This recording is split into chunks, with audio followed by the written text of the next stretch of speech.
Welcome back to Maximo for the final level of this world before we tackle the boss. This level is the one I remember the most, probably because I always visited it first, even though it's the last one numerically. The name is also a very obvious pun, like with most of the levels. Welcome to Cannonball Run, and directly behind us, well, there's an enemy spawner. But there's also a chest with that item I was talking about that spawns semi-frequently in this world. It may seem like a bit of a downgrade at first, but it's going to be very important in the long run. It's a replacement for our Midas shield. Instead of attracting items, we now blow out a gust of wind.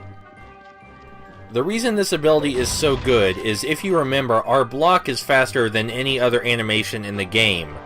That's why it's possible to react to enemy attacks with it. This means that we can nearly instantaneously interrupt any enemy frame with the wind from our shield. In addition, it pushes them back so we can knock them off ledges like that.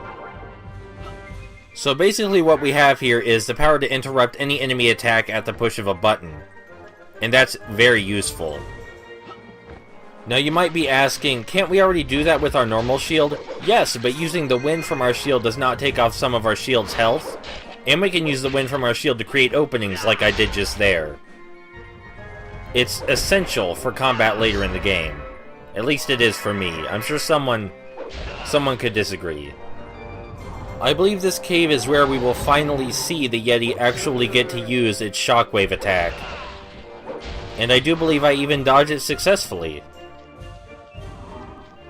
This one spawns close enough to us that we can take it out. But that one spawns far away enough that it gets to use its shockwave attack like you just saw.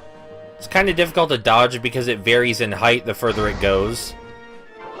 So you have to dodge to the right or left instead of straight up. But yeah, now that you saw that attack, we never have to see it again, right? My duty is done. That chest just has an ice sword in it, which I don't think is worth it. Up ahead is one of the trickier platforming sections in the game, if you look at it like a platforming section. But you can easily just carefully walk your way across and you'll be fine. You'll see what I mean very shortly. Man, they're just loading us up with spirits lately. We're just gonna jump past this enemy entirely. But right up here, after we get whatever's in this chest, which I believe is armor, you can see there's a very narrow walkway next to us that leads forward. It is possible to jump across it, which goes a lot faster, and is what I attempt to do here. But you can just shimmy your way across very slowly and it'll be fine. And that's what I would recommend. I don't recommend trying to jump it like I did. Because while the hit detection on your jumps are lenient, that's a very, very narrow platform. In this little alcove right here, the skeleton drops the key, so even though we don't want the boxers, we do want that. We're very near the level's namesake now. It did say Cannonball Run, so you didn't think there was going to be an absence of cannonballs, did you? Also, we can now destroy the bomb enemies instantly with our wind shield, which is super useful. We can also knock these pirate enemies over instantly with our wind shield, but they still fall on their back, so that's not much help.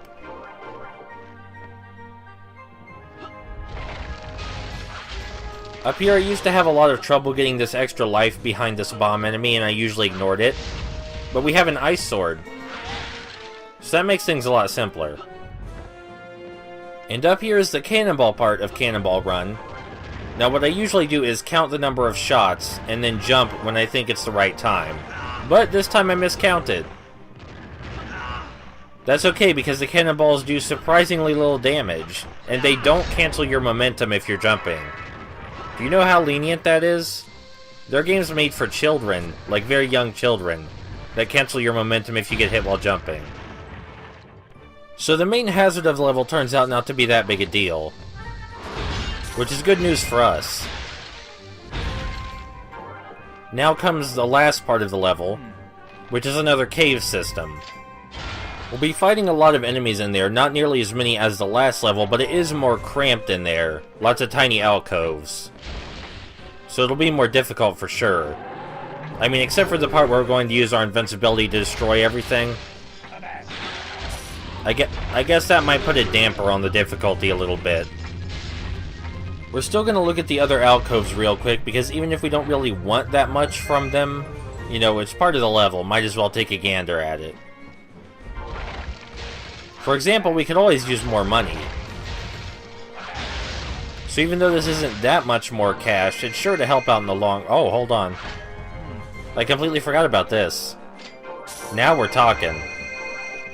And down this alcove in the middle here, there is eventually a 1-up. But the 1-up is trapped behind a shield. And we now have 22 lives, so the idea that we need more is little ridiculous. What I'm saying is that we're not going to waste our key trying to get the extra life. But hey, you know, it's here now. I did my job. This is a really short level, all things considered, but I like it a lot. Not nearly as memorable as the other two, let's be honest, though.